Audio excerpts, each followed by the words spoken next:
What's going on, workforce? Brian here, and today I want to take a look at your comments for 3 different videos that we've made over the past couple of weeks. So let's do it. Let's talk about you.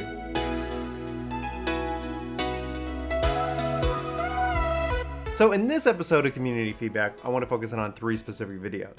The XP token for Final Fantasy XIV, the Nintendo Switch 1 month later impressions video, and finally finishing it up with the lore Final Fantasy Ilberd and Raubahn in that video, and kind of just bring it all together and really kind of highlight some of your comments. Now, you guys have put some amazing comments out there. I wish I could spend time with them all, but you know, nobody I think wants to see a 24-hour video of me just reading comments. So we're gonna just condense this, we're gonna package it up, and we're gonna talk about it. So let me know about any of your thoughts on any of these videos in the comments below, as well as what the community's saying. So I'm very interested. But let's go ahead and jump in. So a core principle behind the XP token video was talking about just thinking outside of the box in terms of tank incentives outside of the XP and guild that they give us for the adventure and need. And really, and some of y'all pointed out, it's healers are a need too, and I agree absolutely. This is more focused around the tanking question, interestingly enough, but it's all about the adventure and need program. So without further ado, here we go. So Elias Gabriel writes, so you can level classes or jobs by not even playing them? That would again be something completely illogical. I mean, it's called XP because they are experience points. Experience! Hopefully you don't mind my dramatic interpretation. That would just be a quality of life feature that would take out the feeling of the game. And by the way, it's super dumb. Why should you be able to level a class by playing another class? Like, oh, I want to level classes on 60, but I actually don't want to play a Dark Knight. Square, no problem, fam. We got you there. I mean, why would you want a class at 60 when you don't want to play it? That's completely against any logic. And so, I get where Elias is coming from in the aspect of, oh, I want to not have to play these jobs because I have no interest in them, but I just want to have them at 60. It's kind of the same kind of thing where you could see somebody go out and if they ever do offer a jump potion, you know, oh, I just bought all these classes to 60.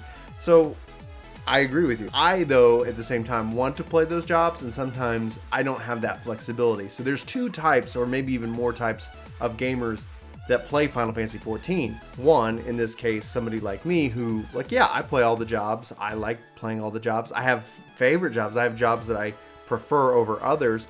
But at the same time, when in a group setting, sometimes I don't always have the ability to play or level the job that I want. So when it comes to leveling, sometimes I make sacrifices for my friends, and it would be nice to not have that XP completely go to waste. So that's kind of the counter to it. But at the same time, there's going to be people who are just going to level it up. So there was a theme that it might encourage people who, oh, great, now they don't know how to play their job. And we have that problem already. So it wouldn't be added a problem to the game that we don't already have right now. But I get where he's coming from. And I think, you know, it's a fair point regarding intent to level other jobs. But I don't know. What do you guys think? And then we have a comment from Mikkel Wilson here. A reasonable option would be having a secondary rested XP bar, one that grows when you're using a capped class. The rate would vary by the role, and the rated bar could be used with normal rested XP to level other classes even faster. And this, I think, is a phenomenal idea, especially when it comes to kind of banking that experience. You bank it, that's really what he's talking about, into this extra pool. But in order to withdraw, you have to go level. But because you've banked this experience, it then comes at you pretty quickly. So there is that playthrough that you have that in Elias's comment earlier really wasn't there. In the proposal that I was looking at, yeah, you could just apply it and you get the experience. Well done. But Mikkel, I think, has a pretty decent idea here where it is pooled. You can't withdraw unless you go and use it. You know, so it has a more active component to it, and I think it's actually a pretty good idea. I think it'd be fascinating if there wasn't a cap, but obviously we're not going to have to get into the nitty-gritty of balancing here on this show. But I think it was a great idea. I'd love to know what you guys think. And then Zoiella, I hope I pronounced that right. Sorry. All right, says, I applaud thinking outside the box, but I don't fully agree. What happens when you, like me, get all of your jobs to level cap? Plus, I like learning my jobs through leveling them. Tomes are a bad incentive too. What I would do would be something like a daily login bonus that other games do, but instead of logging in, you need to tank or heal to get credit for that day. Plus, put something like mounts or special rewards similar to that of Wondrous Tales as a part of that incentive. And I think especially that last part is a very good idea.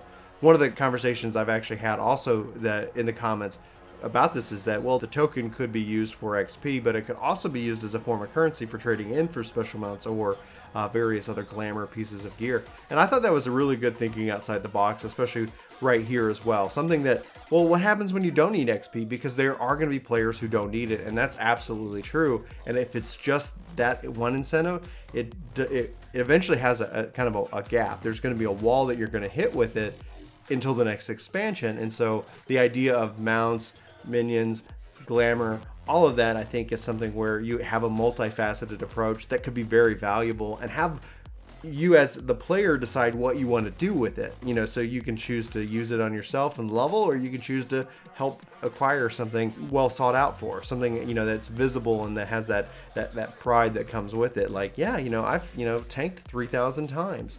You're welcome. And now I've got some big wings or something. I don't know. Hopefully it doesn't get too gaudy, but I'm sure there's somebody out there who's like, yes, I want the wings. And then moving into the Nintendo Switch video, where I was just talking about my thoughts with the Switch 1 month into the system's life cycle. Obviously, for those who are having an issue finding, you know, the system itself, my heart goes out for you.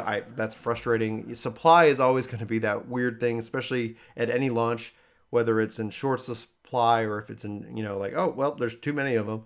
But in this case, it seems like the Nintendo Switch is doing very well, and y'all's comments were very interesting. So let's go ahead and dive in. So Azure writes, enjoys the video, sees Zelda, looks away. I want this game / system pretty bad. Zelda is the main game series I enjoy, and I'm happy they went back to the world type in Zelda 1. And I completely agree with you. It really takes me back to my childhood. It's a nostalgia machine for sure. And outside of the expenses of it, the fact is that it does make me really enjoy the game for the first time in a very long time. And not that any of those other games are bad. It just really, I identify more with this one, and I really just enjoy Nintendo's whole approach to that open world. So bravo, Nintendo. And I really hope that everybody who is really interested can have the time to get their hands on it. Hopefully they'll see you know, an increase in stock soon. So then Beno writes in, says, I won't lie, I want to see what the fuss is about with the Zelda. And that's from a guy who has stopped caring about Zelda ever since they went 3D. But since I would only be getting a Switch for Zelda, it's a bit on the expensive side right now. I would buy the system at half price right now, but by the time that price drops that low, there's probably going to be a few Marios and a Smash to pick up with it. And that's actually not a bad strategy. You know, saving money is a smart move. I would say hands down, you should never buy anything on credit as much as possible. I know that's not the case for everybody. Not everybody has that freedom, but I would never encourage anybody to go into debt, especially for owning a video game. Investing might be a different topic for another day, but on that note, I identify like the Zelda's the 3D, like, you know, gamer confession time. I've actually never beaten Ocarina of Time, and I know that probably is going to make Chris, like, you know, his eyes pop out of his head. My brother did, and I was there, and it was because I was experiencing it with him. I never felt the need to go and do it myself, but my favorite Zelda pretty much up till now was Link to the Past, and that's just from the era of a 90s kid who grew up. But this Zelda right here really brings me back, and I would say it is a must play and it shouldn't be missed. On that note, yeah, don't go rush out. Like, you know, hopefully by the time, you know, the price drops and it's more affordable and more people can pick it up, you're going to see a wealth of games, including Smash, and who doesn't want Smash? Anyway, if you don't want Smash, let me know in the comments below. And I'm not going to hate you, I promise. It's just more of a curiosity for me at that point. So Scott Smith chimes in and says, man, I love my Switch, so happy I got one. My only concerns are how hot it gets in dock mode and its general wear and tear over time. I still am in this extremely take good care of it phase. Pro controller's worth it. It's my go-to, but I must say I don't mind the stock controller at all. And that's really good to hear about the Pro controller. I'm hoping I'm going to be able to acquire one this month. We'll see how finances and all that go. But all in all, yeah, heat over time is something that's going to kill machines. And if the switches, all of a sudden it's like you just kind of see whether it's a year or 5 years, if all of a sudden it's like the used Switch market is very unstable because you never know if you're going to get a product that's going to last, that would be a bit concerning. Hopefully we'll see, how this modular style works, and the only way to find out is obviously with time. But all in all, I'm with you. I'm totally enjoying it. It feels comfortable. I like playing it in its phablet mode, but I'm hopeful to have a Pro controller because I do tend to actually play it more on the computer screen now that I have an Elgato, so I can capture the footage to make those guides for you guys. So anyway, thanks for chiming in, Scott. I really appreciate the comment. And then on our final video to talk about, we're talking about Ilberd and Raubahnn's relationship and what did Raubahnn's words mean at the very end of Heaven's Word. And so not going to get into too much spoilers here, just going to get into your comments. But if you haven't cleared it, we might cross into that area. So just be warned on that. You might want to just come back to this video once you've finished it at a later date.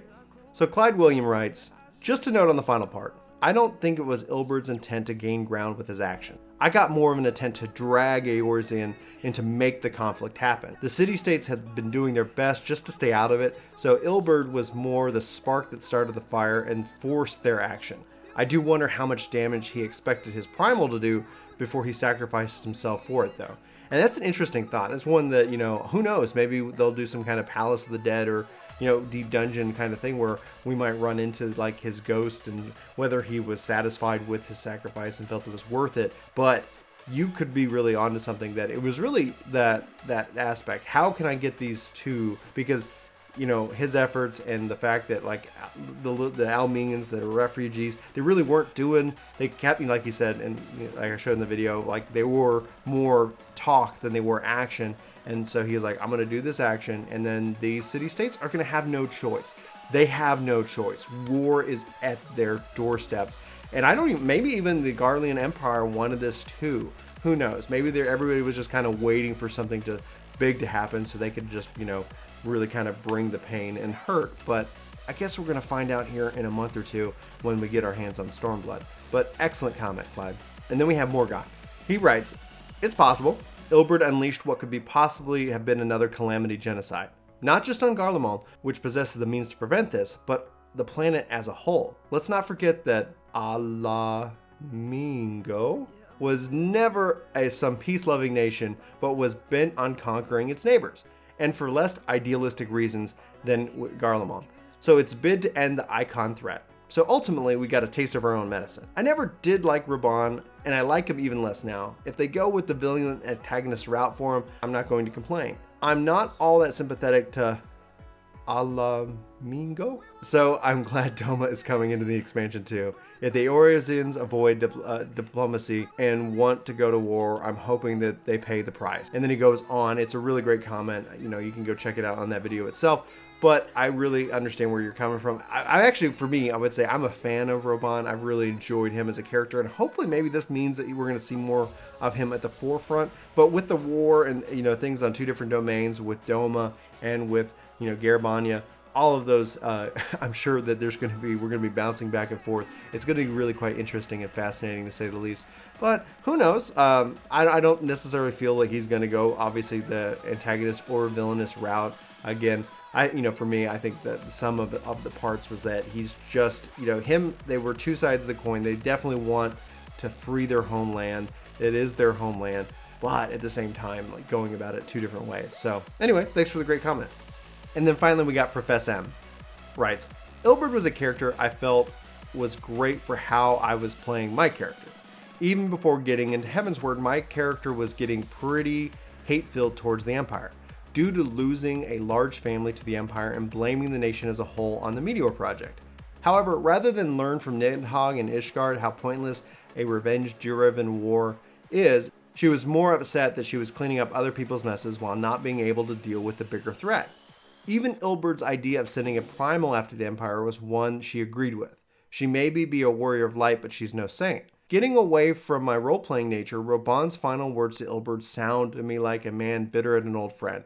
They were brothers in arms and friends that the Empire and life forced to be enemies. But while Ilberd felt Raubahn lost his courage and turned his back on their homeland, Raubahn still recalls it there. His comment goes on, but just focusing in on this, like I really actually like the roleplay aspect that he's talking about and his character. It's like I've always enjoyed people who roleplay and the stories they tell, and it's really quite fascinating. So I was really glad to kind of get some of this in those comments. So thanks so much, Professor M, for sharing your character story and motivations.